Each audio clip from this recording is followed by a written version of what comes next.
Բարև Ֆակտոր TV հյուրը Մայր Հայաստան կուսակցության վարչության անդամ քաղաքագետ Ստեփան Դանելյանն է, ողջույն պարոն Դանելյան։ Մայր Հայաստան կուսակցությունը հրապարակային հայտնի է բանակցում է Գագիկ Ծառուկյանի ԲՀԿ-ի հետ ընտրությունների միասնական ցուցակով մասնակցելու վերաբերյալ կխնդրեմ, եթե կան նորություններ հայտնել եւ ինչու հենց Ծառուկյանի հետ եւ ոչ պարոն Ռոբերտ Քոչարյանի, որի հետ ձեր թիմի տարբեր անդամներ ամեն դեպքում ասոցացվում են։ Նախ Բարգավաճ Հայաստանի հետ ոչ թե Մայր Հայաստանը բանակցում է, այլ մենք արդեն որոշված է, որ միասնական կերպով են գնում։ Վերջնական է դա։ Վերջնական է, միասնական կերպով են գնում ընտրություններին։ Պատճառներից մեկը, այսպես ասեմ, Մայր Հայաստանի Բարգավաճ Հայաստանի ծրագիրներ առաջարկ Հայաստանին, որը մենք նույնպես ընդունում ենք եւ մեր լրացումները եւ առաջարկությունները նույնպես անում ենք։ Այսինքն ամբողջ հարցը այն էր, որ ծրագրային եւ գաղափարական մոտեցումներ կային։ Եվ Բարգավաճ Հայաստանի թիմում կան մարդիկ, որոնք մեր վաղեմի ընկերներն են, այդ թվում նաեւ իմ, որոնց հետ տասնյակ տարիների հարաբերություններ կան, գաղափարական մոտեցումներ կան, նույնական հայացքներ կան, եւ մենք եկել ենք այդ դրան, որ ճիշտ կլինի, որ մենք միասնական կերպով մասնակցենք։ Նաեւ ի պատիվ պարոն Ծառուկյանի ինքը հայտարարել է, որ որևէ պետական պաշտոնի չի ձգտում, վարչապետի հավակնություններ չունի։ Իր խնդիրը այն է, որ Հայաստանը այս իրավիճակից դուրս գա եւ իր հնարավորությունները, իր ազդեցությունը ինքը օգտագործի այդ նպատակի համար։ Իսկ հայտնի է վարչապետի տեխնացու։ Ոչ, վարչապետի տեխնացուն։ Արդեն այդ հարցին պատասխանել են, դուք ոչ կարծես։ Պարոն Ծառուկյանն ասել է, որ մի քանի տեխնացուներ կան, դա նույնպես նոր մշակույթ է, շատ կարևոր է, դա արևմտյան մշակույթ է, հա, կարելի է այդպես ասել, եւ հնարավոր է, որ մի քանի տեխնացուների միջև լինի ժողովրդավարական ճանապարհով որոշակի մրցակցություն եւ այլն, եւ հետո բոլոր անդամները, որոնք մասնակցելու են ընտրության, ցուցակը նկատի ունեմ, իրենք արդեն ժողովրդավարական ճանապարհով որոշումը կկայացնեն։ Այսինքն primary կուսակցություններով։ Այո, նման մի երևույթ մենք կփորձենք իրականացնել, այո, եւ դա ես կարծում եմ շատ կարեւոր է, որ այդ մշակույթը վերջապես մտնի Հայաստանում։ ԿՊ-ն մցրել է ոնց որ։ ԿՊ-ն մցրել է այդ մշակույթը, նո առաջինը ԿՊ-ն չէր, եթե անկեղծ լինեն, առաջին այդ մշակույթը դեռևս կարող է սխալվում եմ 20 տարի առաջ, դա այդ մշակույթը փորձարեց մտցնելու դաշնակցությունը, երբ որ նախագահի երկու տեխնացուներ կային, իրենք մարզերով շրջում են, այնտեղի դաշնակցականները քվեարկում են եւ վերջում նախագահի տեխնացու դարձավ Վահան Հովհաննիսյանը 2008-ին էր։ Ես կարծում եմ, որ երևույթը շատ առողջ էր, շատ լավ էր, որ դա առաջի փորձն էր, որ այդ մշակույթը մտնի քաղաքական դաշտ։ Իսկ ձեր ուժը ունի վարչապետի տեխնացու, ենթադրում եմ պարոն Թևանյանին կառաջադրեք այդ primary-ից։ Բնականաբար, որպես մեր ուժի կողմից պարոն Թևանյանին նման որոշում դեռևս չի կայացվել, բայց տրամաբանական է, որ մենք իր տեխնացությունը առաջ կքաշենք։ Զուտ տեխնիկապես, քանի որ նաև դեմոկրատական այլընտրանք կուսակցությունն է, կարծեմ նաև այս ձեր բևեռում, ԲՀԿ-ն դուք առնվազն 3 ուժ կարող է լինել։ Տեխնիկապես ոնց է լինելու, գիտեք ինչ նկատել, այսինքն որ ուժից քանի պատվիրակ է մասնակցելու, այդ հարցերը քննարկվել են, որովհետև որ ուժից գերիշխի, ասենք ԲՀԿ-ից գերիշխի, մեծ հավանականություն կա, որ ԲՀԿ-ի տեխնացուն գնա։ Այս հարցը հավասարության սկզբունքի վրա դնելու տրամաբանություն քննարկում եք։ Ես ձեզ անկեղծ կպատասխանեմ, ոչինչ չթաքցնելով,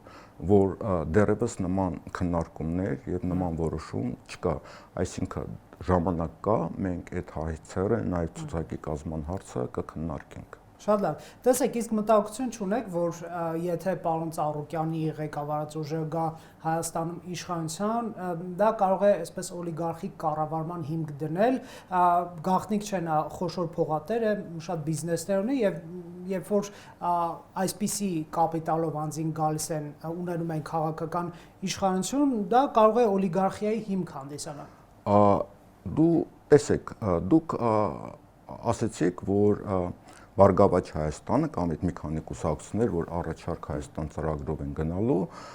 օլիգարխիկ, ասենք, կարող է նման մի հետևանք ունենալ, բայց սա արևմտյան մշակույթ է, ես մի քիչ կատակով եմ ասում, որ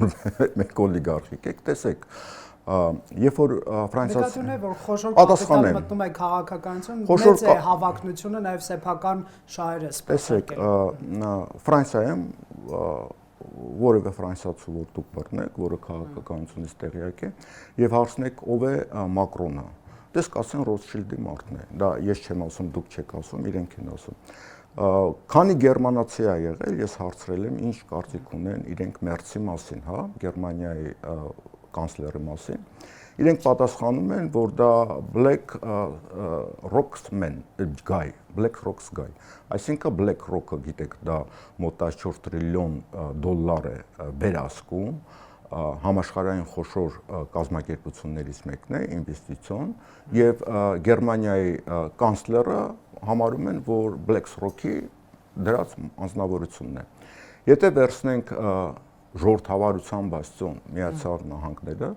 ապա դուք տեսնում եք Թրամփը միլիարդատեր է, օլիգարխ է,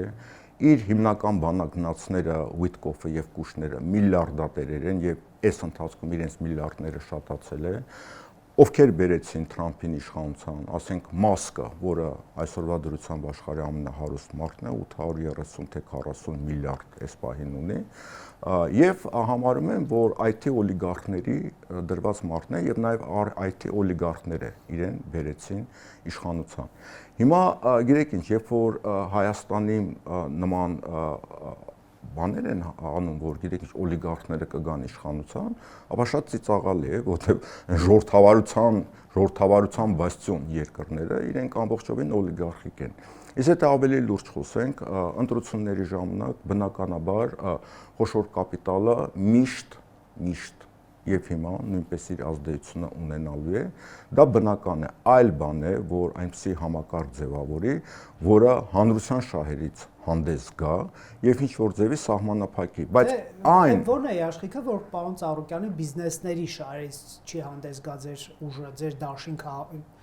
կոալիցիոն ուժը։ Շատ բարձր։ Ուրեմն մենք ներկայացրել ենք որոշ հատվածներով առաջարկ Հայաստանի ծրագիրը եւ առաջարկ Հայաստանի ծրագիրը ամբողջովին ոչ թե պարոն Ծառուկյանի շահերն է ներկայացնում, այլ ներկայացնում է Հայաստանի հանրության շահերը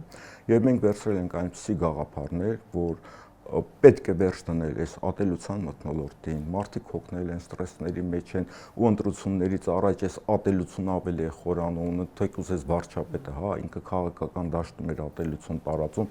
մասնատում հասարակությունը եւ դրա վրա փորձում որոշակի ձայներ շահել։ Հիմա արդեն դուրս է եկել փողոց, ջուղեր, մետրո եւ այլն, այդ մարդկանց հետ է արդեն կռիվ տանում, հա, ու անդադ նեգատիվ մթնոլորտ, այո, մենք կարծում ենք, որ մենք պետք է այդ էջը փորձենք շրջել, որովհետեւ մենք մեծ վտանգների առաջ են կանգնած, երբ որ հանրությունը, պետությունը նման վտանգների առաջ է կանգնած, մենք պետք է ինչ-որ ձևի համախմբենք, ինչ-որ կարմիր գիծ քաշենք, որ այստեղից այն կողմ արդեն մենք պետք է հաղթահարենք այդ փոխադարձ ատելության մթնոլորտը։ Դա պարոն Ծառուկյանի շահերից չի, դա մեր հանրության շահերից է։ Իսկ ինչու ոչ պարոն Քոչարյանի հետ, նկատի ունեմ Այլ Հայաստանի ճանապարհ, ինչու պարոն Քոչարյանի հետ չգնաց։ Շատ մեծ հավանականություն ձեր հարցին պատասխանեցի, որ նախ գոյություն ունեն կան տարաձայնություններ ինչ որ հարցերի շուրջ։ Երկար տարիներ, չէ, առաջի պատճառը այն է, որ նախ կան երկար տարիների հարաբերություններ եւ պարոն Թևանյանի եւ պարոն Ծառուկյանի միջեւ։ Պարոն Ծառուկյանի թիմում կան մարդիկ, որոնց ես 30 տարի ճանաչում եմ, որոնց շատ գնահատում եմ եւ հարգում եմ, որոնք իմ տեսակետից իմ նման մարդիկ են, իմ արժեքային համակարգը կրում են եւ այս թիմերը ունեն որոշակի մոտեցումներ, հարաբերություններ տարիների, արժեքային համակարգ եւ այդ ամեն ինչը բերեց նրան, որ մենք որոշեցինք Բարգավաճ Հայաստանի հետ միասնական կերպով գնալ ընտրություններին։ Պարոն Քոչարյանի հետ չկար գաղափարական այսպես նմանություն։ Դե տեսեք, քանի որ դուք հարցը ինձ եք տալի, չէ, կոնկրետ ինձ եմ, ես եմ պատասխանում, ես պարոն Քոչարյանի հետ կյանքում երբեք չեմ շփվել։ Մի անգամ հոգեհանգստի ժամանակ, ասենք, հանդիպել ենք, բարևել ենք եւ վերջա, բայց ես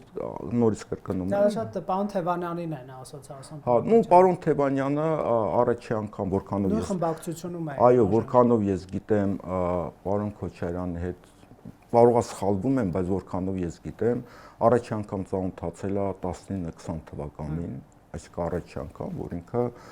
բան իսկ Ծառուկյանի եւ Ծառուկյանի շրջապատում եղած մարդկանց հետ, որոնք նորից եմ կրկնում, տասնյակ տարիների հարաբերություններ կան։ Շատ լավ, դուք ինչ կասեք ձեր քաղաքական ուժի շանսի մասին, այսպես ամբողջական ուժի նկատի չունեմ միայն Մայր Հայաստանի, եթե ԲՀԿ-ի ռեյտինգին աճ գցենք այս միջազգային հանրապետական ինստիտուտի հարցման 2% էր, այսինքն չի անցնում այդ ուժը։ Ուրեմն մենք ուսումնասիրություններ իրականացնում ենք եւ նաեւ տիրապետում ենք տարբեր թվերին, որոնք արվել են 2%-ը դա շատ ծիծաղալու թիվ եք ասում, որովհետև ձեր ասած կազմակերպ Հա, ես ասում հասկանում եմ, չեմ ասում դուք եք անում։ Ես չեմ անում։ Ձեր ասած կազմակերպության թվերը դա կեղծված էին միանշանակ։ Ձեր մասով միայն թե ընդհանուր մասով, ինչ որ ուժերի իջացված էր, ինչ որ ուժերը բարձրացված էր, եւ դրա իմաստը հասկանալի էր ինչի համար էր, որովհետեւ ես կարծում եմ, իշխող ուժը կամ իշխող ուժի վարչապետը իրական թվերին տիրապետում է եւ մենք նույնպես տիրապետում ենք, իրական թվերը ցույց են տալի, որ նրանք հաղթելու որևէ շանս չունեն ընտրությունների ժամանակ եւ գնալով օրե այդ թիվը նվազում է։ Եվ ամբողջ խնդիրը այն է, որ այդ թիմը կարող է փլուզվի դեռևս մինչև ընտրությունները ապրիլի վերջ, մայիս, տեսնելով, որ շանս չկա, հա, եւ այդ նման թվերով փորձում են համախմբել այդ այսպես կոչված թիմը քաղաքացիական պայմանագրի, որ ժամանակից շուտ փլուզում տեղի չունենա, որովհետև այդ իրական թվերին, որ ծանոթանում են, արդեն առաջանում է պանիկայի երևույթներ, որը մենք տեսնում ենք, այս մետրո գնալը, պերաշկի ուտելը եւ այլն, ինքը ինչ են ասում են այն շերտ, որից հույսեր ունեն ձայներ ստանալու, մենք ձեր նման ենք, մենք պերաշկի ենք ուտում, կարտոշկա ենք ուտում, մենք ձեր նման տղաներ ենք, եկեք մեզ ձայն տվեք։ Բայց իրենք պարզ բան չեն հասկանում, որ պերաշկի ուտողը, հա, պայմանական եմ ասում, չուզում իրեն ղեկավարի պերաշկի ուտողը։ Իրեն պետք են մարդիկ, որ իրեն բարձրացնի, սոցիալական առումով ավելի վերև, այլ ոչ թե որևէ կառուցվածքային փոփոխություններ չանի, տնտեսության զարգացման որևէ ծրագրեր չներկայացնի եւ ասի, գիտեք ինչ, դուք վատ եք ապրում, ես էլ ձեր նման վատ ապրող մարդ եմ, ինչին ոչ ոք չի ապատում, որ իրենց նման վատ ապրողը։ Այսինքն փոխանակ դու իշնես իրենց մակարդակին, ով որ սոցիալական առումով ծանր վիճակում է, դու պետք է իրենց բարձրացնես։ Դե պարտադիր ապահովագրությունը առողջապահության կամ թոշակ բարձրացնելը կամ միջին աշխատավարձ բարձրացնելը կամ հիվանդանոցներ, ասֆալտ, մանկապարտեզ եւ այլն, ավտոբուսներ չի բարձրացնում մարդկանց։ Ուրեմն ես խաղաղությունը ի վերջո։ Այդ դրա մասին մենք առանձին կխոսենք։ Մենք դրա մասին առանձին կխոսենք այդ խաղաղության մասին։ Բայց հարցից հետո ես հարց կձևակերպեմ դրա մասին։ Հա, բայց երբ որ ինքը ասում է 10000 ես տամ թոշակառուին, ես ինչ իմանամ ինքը ճիշտ կծախսի թե չէ, անցնում է կարճ ժամանակ եւ ինքը թոշակը բարձրացնում է։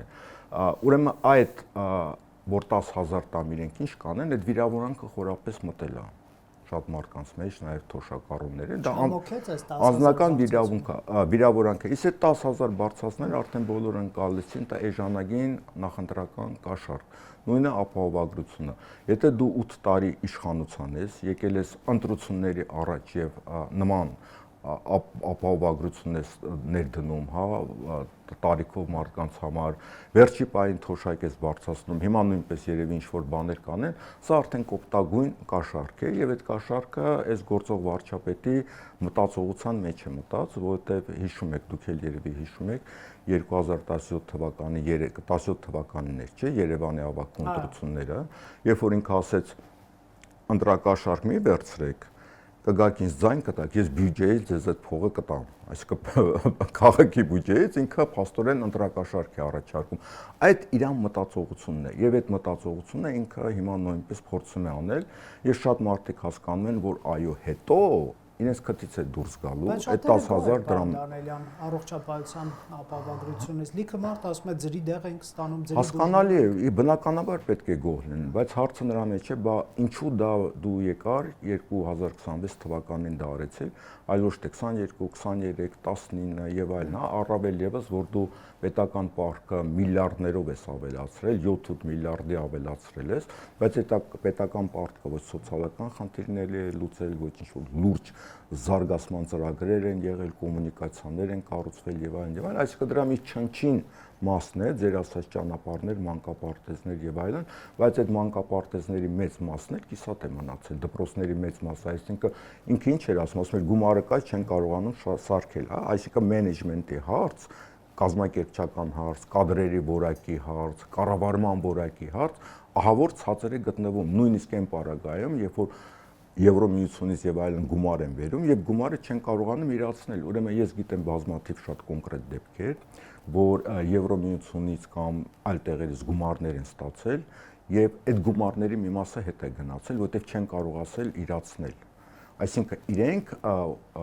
կառավարման որակի առումով շատ ցածր մակարդակի վրա են գտնվում։ Պարոն Դանիելյան, հատկապես վերջին օրերին վարչապետ Նիկոլ Փաշինյանը, ես այսպես ուղիղ մեջբերն եւ նրա թիմակիցներն ասում են, եթե Հայաստանում իշխանության գա 3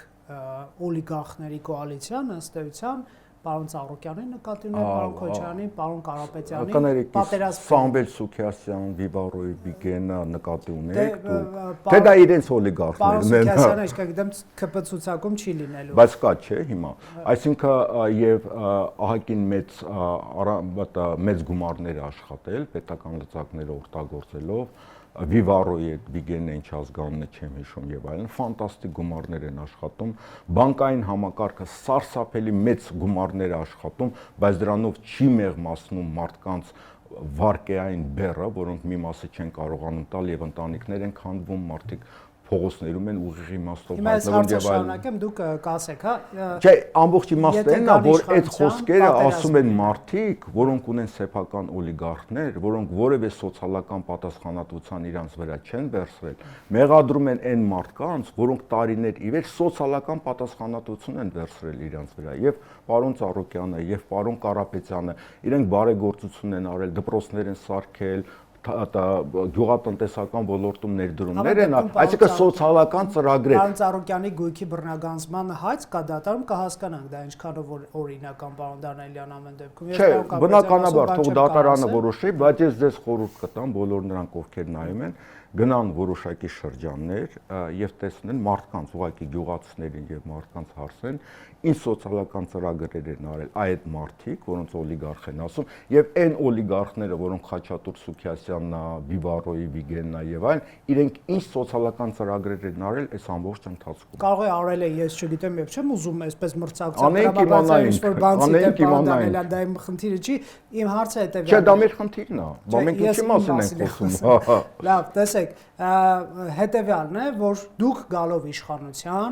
խմբագրելու կամ կասկածի տակ եք դնելու Ադրբեջանի այդ խաղաղությունը, այն ինչ որ կա օգոստոսի 8-ով ձեռք բերված համաձայնությունները, չեք ստորագրելու խաղաղության համաձայնագիրը, կասկածի տակ եք դնելու, ինչ որ հրաշալի բաներ եք ասելու, որ Հայաստանի շահերից բխող առաջարկներ եւ Ադրբեջանը չի համաձայնվելու եւ կոնֆլիկտը շարունակվելու եւ սեպտեմբերին լինելու է պատերազմ։ Կներեք սեպտեմբերի 27 չի ասել, թիվը չի նշել։ Չգիտեմ, արդյոք ընդդիմությունը իր խոսույթով երբեմն Փաշինյանին հիմք չի տալիս նման բան ասելու, խոսույթ ասելով ինչ նկատի ունեմ, երբ որ ասում են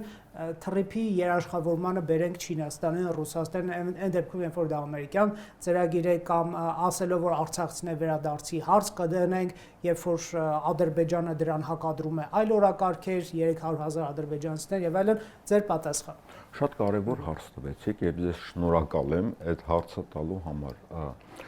Տեսեք ինչ է կատարվում։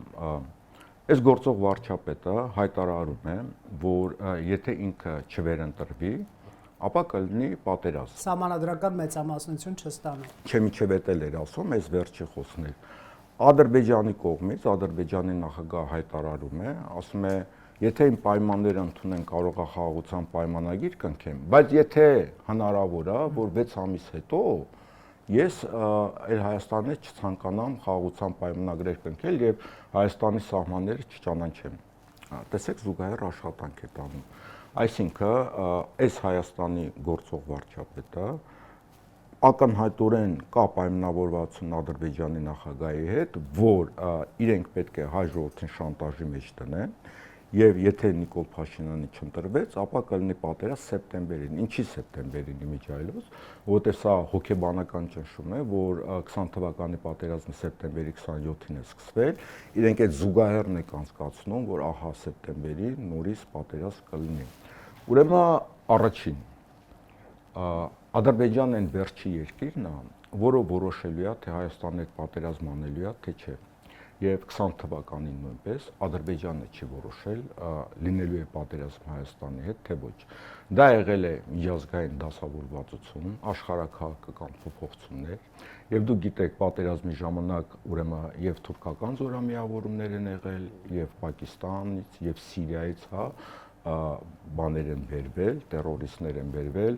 Հիմնական աշխատանքը կատարվել է հետախուզական տվյալները, որը տրամադրել է Իսրայելը եւ Թուրքիան, եւ հիմնական զենքերը, որոնք վճռորոշ են եղել, դա իսրայելական եւ թուրքական Ադրբեջանի զինանոցում մեծ մասեր կազմում են Ռուսաստանը վաճառել, որոնք որևէ դեր չկատարեցին, ես ոչ թե Ռուսաստանը մարդարացնում, շատ բարձր է, որովհետեւ պատերազմից 2 տարի անց Ադրբեջանի շատ բարձր պաշտոնյան, նաև զինվորական եւ մի քանի հոգի հայտարարություններ արեցին, որ իրենց Ռուսաստանից ստացած խլամը պետք չի, որոնց մեծ մասը չի աշխատել, սարքին չի եղել եւ պատերազմի ժամանակ այդ զենքերը որևէ դեր չեն կատարել։ Սա ասել են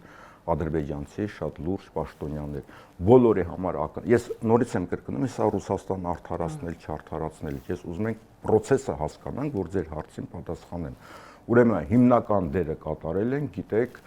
թռչող բաները, ATS-ները, եւ հիշում եք պատերազմի ժամանակ Արցախից անդադ կոչեր են գալի օդը փակեք, օդը փակեք, օդը փակեք, օդը փակեք, տեղ է եղել հիմնական մեր պարտությունը։ Այսինքն իսրայելական եւ թուրքական բաները, ATS-ները եւ հետախուզական տվյալները, որ իրենց տրվել է։ Ինչի համար եմ սա ասում։ Սա ուզում եմ ասել, որ 20 թվականի պատերազմը դա եղել է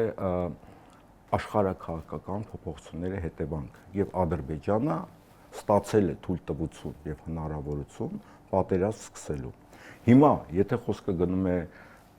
նոր պատերազմի մասին, նոր պատերազմ էլի Ադրբեջանը չի որոշելու, Ադրբեջանի Ալիևի կամքով չի լինելու պատերազմ։ Նոր պատերազմը լինելու է աշխարհաքաղաքական գործընթացների արդյունքում։ Ադրբեջանին ինչ որ ուժեր կտան թույլտվություն եւ հնարավորություն սկսել պատերազմը, թե թույլ չեն տա։ Այսինքն խնդիրը այն չի, որ Ադրբեջանն է որոշելու պատերազմը լինելու, թե ոչ։ Այդ առումով իսկ կասկածի տակ դնելը ներկա համաձայնությունը արդյոք ձեր թույլ կողմը չի բանդանալյան, որովհետև լավ թե վատ, երաշխավոր կա թե չկա, ստատիկ է թե չէ, եւ այլն, մարդիկ տեսնում են, որ իրոք սահմանին չեն կրակում, իսկ ընդդիմությունն ասում է կգանք նոր բաներ կառաջարկենք։ Եվ Ադրբեջանի նախագահը ասում է կարող է շուտով կրակենք։ Այս չէ, ինքը ասեց, եթե մի բան կասկածի տակ ես դնում եւ չունես ինստիտուցիոնալ երաշխիք, որ դա պատերազմի չի բերի, արդյոք ընդդիմության խոսույթը չի նպաստում վարչապետի այս մեղադրանքին։ Ես գալիս եմ ձեր հարցերին, ես այդ սկիզբն էր ձեր այդ բոլոր դրած հարցերին, քրիպի հետ կապված եւ այլն գալիս եմ։ Այսինքն հիմա պատերազմով է սկսելու, դա Ալիևին պետք է թույլ տան պատերազմը սկսվի եւ հնարավորությունները տան։ Սա առաջին, որ մենք ֆիքսենք։ Այսինքն պատերազմի լինելը կախված է թե Հայաստանը ինչ արտաքին քաղաքականություն կկարողանա վարել։ Երբ որ խոսքը գնում է երաշխավորների մասին, նենց չի, որ մեկը գալիս ասում է, գիտես ինչ, ես քեզ սիրում եմ, ես ուզում եմ քեզ երաշխավորեմ։ Այդ ինչ որ ուժեր պետք է ունենան որոշակի շահեր, որովհետեւ հիմա աշխարհում դաշնակից հասկացողություն ըստ էության գոյություն չունի։ Բայց երաշխիք բառն էլ գոյություն չունի։ Հիմա ես բայց դրան եմ գալի։ Ես գալիս եմ դրան, թե երաշխիքի տակ ինչ է պետք հասկանալ։ Այսինքն մոտենում եմ, որ երաշխիքը պետք է չի հասկանալ, որ ինչ որ մեկը մեզ սիրելու է, ասել է, այ հայեր ինչ լավ են առաջի քրիստոնյա ժողովուրդ են, ես գալու եմ ձեզ երաշխավորեմ։ Ոչ, երաշխիքը միջազգային այն է, երբ որ առաջանում է ուժերի հավասարակշռություն, ուժեղ դիրությունների միջև եւ քո գոյությունը լինում է բալանսը ապահովող, այսինքն ձեռնտու բոլորի համար։ 20 թվականին բալանսը խախտվել էր, արդեն 20 թվականից առաջ։ Հիմա գանք այդ երաշխիքներին եւ թրիփին։ Թրիփը տեսեք ինչ է, թրիփը մի պայմանագիր էր, որտեղ երբ որ Վենսը եկավ ինչ-որ թուղթ ստորագրեցին հայտարարություն, որտեղ ասում էր Միացյալ Նահանգները որևէ պարտավորություններ չունեն, հա, Հայաստանի եւ թրիփի հանդեպ անվտանգային։ Հիշում եք, երկրորդ հոդվածներ կարծեմ, որտեղ ասում են մենք որևէ պարտավորություն Միացյալ Նահանգները իր վրա չի վերցնում։ Այս գործող իշխանության ամբողջ իմաստը այն էր, որ ասում էր, ահա տեսեք, եկել աշխարհի ամենահզոր երկիրը, ինքը ունի այստեղ շահեր, 76% ըստ էության 99 տարով իր սեփականությունն է, ոչ ոք չի համարձակվի հարձակվել Հայաստանի վրա։ Հանուն արդարության իշխանությունը ասում էր անուղղակի անվտանգության երաշխիք է, այնպես չի որ ասում են ամերիկան զորքով գալու է։ Բայց մեզ ծախում են այդ գաղափարը, որ Ամերիկան այնպեսի հեղինակություն է, որ այստեղ լինի, ոչ ոք չի համարձակվի, որովհետև դա կլինի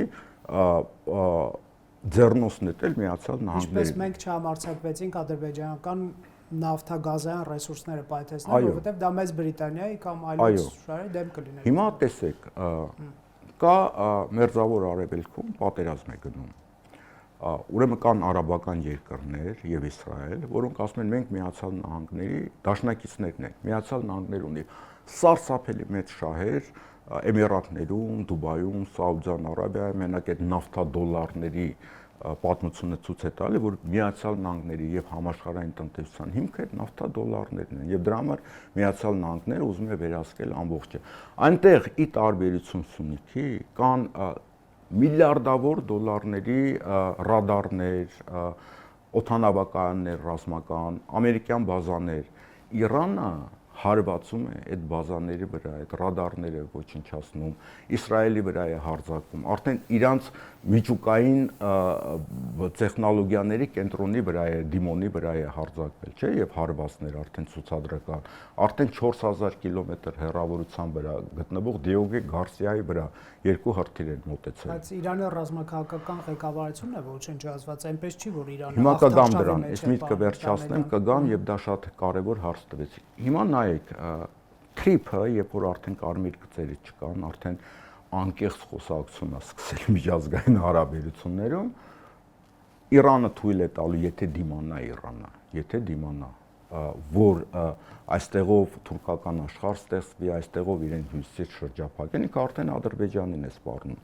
Այսինքն ես կարծում եմ, անկախ արդյունքից թրիփի հարցը փակված է, որովհետև եթե Իրանը հանձնվի եւ Միացյալ Նահանգները վերահսկի արդեն նոր կառավարությամբ Իրանը, ինչին է պետք թրիփը, այսինքն Իրանը կլինի իր հենարան երկիրը։ Եթե Իրանը չի հանձնվում, թրիփի հարցը փակվում է, թույլ չի տալու, նույնիսկ Իրանը պահանջում է, որ Պարսից ծոցի երկրները իրենց տարածքներից հանեն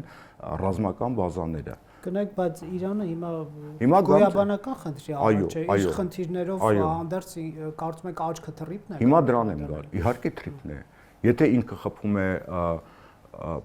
Պարսից ծոցի բազաներին միջև Դիեգո Գարսիա 4000 կիլոմետր, թույլ է տալու թրիփ լինի եւ իր ճանապարհը փակի դեպի Սերտով։ Հիմա գանք այդ Իրանին։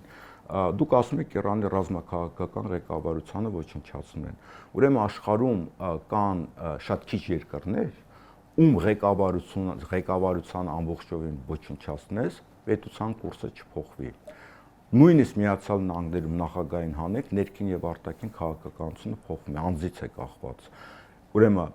Իրանը դա կորպորատիվ երկիր է եւ ցույց տվեց, որ իր ղեկավարությունը ոչնչացնելով իր քաղաքական կուրսը չի փոխում, այսինքն կորպորացիա գոյություն ունի։ Եվ նորից կրկնում եմ, եթե Իրանը դիմացավ, եթե եմ ասում, ուրեմն Իրանը լինելու է համաշխարհային քաղաքականության մեջ կամք ցուցաբերած եւ հնարավորություններ ունեցած կարևորագույն երկրներից մեկը, որը մեծ ազդեցություն է ունենալու ապագա աշխարհակարգի վրա, որի խոսքը բարձր է լսվելու, եթե դիմացավ։ Եթե բառը հիմնային։ Այո, ես ասում եմ եթե, չէ, ես կանխատեսումներ չեմ անում։ Կհետևենք, շնորհակալ եմ պարոն Դանիելյան զրույցի համար։ Factor TV-ում հյուրընկալել ենք Ստեփան Դանիելյանին։